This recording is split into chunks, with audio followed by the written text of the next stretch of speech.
നമസ്തേ പ്രേക്ഷകരെ, നാം ചർച്ച ചെയ്യുന്ന ജ്യോതിഷ വിഷയം നിങ്ങളുടെ ഇന്ന് നാം പ്രതിപാദിക്കുന്ന ദിനം 1201 കർക്കിടക മാസം 21-ാം തീയതി, അതായത് 2026 ഓഗസ്റ്റ് മാസം 6-ാം തീയതി ഗുരുവാരം വ്യാഴാഴ്ചത്തെ രാഹുകാലം നിങ്ങൾക്കറിയാം. 1:30 മുതൽ 3 മണി വരെയുള്ള സമയം. ആ രാഹുകാല സമയം 1.5 മണിക്കൂർ ദൈർഘ്യ സമയം. നാം ശുഭകാര്യങ്ങളൊന്നും തന്നെ അനുഷ്ഠിക്കാറില്ല.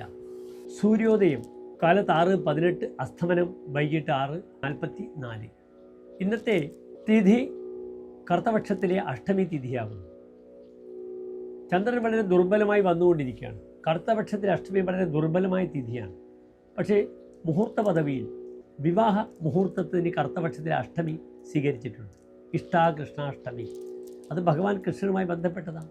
കർത്തപക്ഷത്തിലെ അഷ്ടമിയിൽ രോഹിണി നക്ഷത്രത്തിലാണ് അദ്ദേഹത്തിൻ്റെ ജനനം, ചിങ്ങമാസത്തിൽ.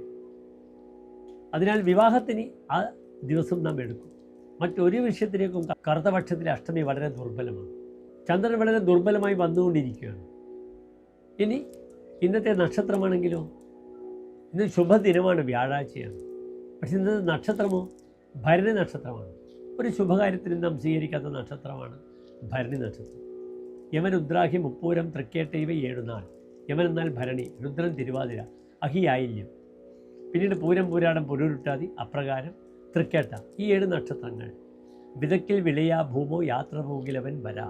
യാത്ര പോയ വ്യക്തി തിരിച്ചു വരില്ല, വിത്തിട്ടാൽ പൊടിക്കില്ല. അതിനാൽ ഈ നക്ഷത്രങ്ങൾ എൻ്റെ പ്രിയപ്പെട്ട പ്രേക്ഷകർ എപ്പോഴും ശ്രദ്ധിക്കണം. ഒരു ശുഭകാര്യത്തിനും ഇന്നത്തെ ദിവസം അഷ്ടമി വളരെ ദുർബലമായ കർത്തപക്ഷത്തിൽ അഷ്ടമി, അപ്രകാരം വളരെ ദുർബലമായ നക്ഷത്രവും. ദിവസം വ്യാഴാഴ്ചയാണ്. ഒഴിച്ചുകൂടാൻ പറ്റാത്ത വല്ല കാര്യമുണ്ടെങ്കിൽ എൻ്റെ പ്രിയപ്പെട്ട പ്രേക്ഷകർക്ക് കാലത്ത് 11:15 മുതൽ 12:15 വരെയുള്ള സമയം സ്വീകരിക്കാവുന്നതാണ്. എല്ലാ പ്രിയപ്പെട്ട പ്രേക്ഷകർക്കും ഇന്ന് ഭഗവതി ക്ഷേത്ര ദർശനം ഞാൻ നിർദ്ദേശിക്കുന്നു. കാരണം ഭരണി നക്ഷത്രത്തിൻ്റെ അധിപനായ ഗ്രഹം ശുക്രനാണ്. ഭരണിപുരം പൂരാടം നക്ഷത്രാധിപൻ ശുക്രൻ. അതിനാൽ നന്നായി ദേവീക്ഷേത്രത്തിൽ വിളക്കുമാല, പായസം വഴിപാടായി സമർപ്പിക്കുക. എല്ലാം ശുഭമായി വരട്ടെ. എല്ലാം ശുഭമായി വന്നേ മതിയാവുകയുള്ളൂ. സർവം ശുഭം ഭൂയാത് എന്നാണ് നമ്മുടെ മഹർഷി വര്യന്മാർ നമുക്ക് വേണ്ടി പ്രാർത്ഥിച്ചിട്ടുള്ളത്. നമുക്കും പ്രാർത്ഥിക്കാം. കാലേ വർഷത്ത് പർജന്യ പൃഥ്വി സസ്യശാലിനി. മേഘങ്ങൾ യഥാസമയം വർഷിക്കട്ടെ, ഭൂമി സസ്യശ്യാമളമാകട്ടെ.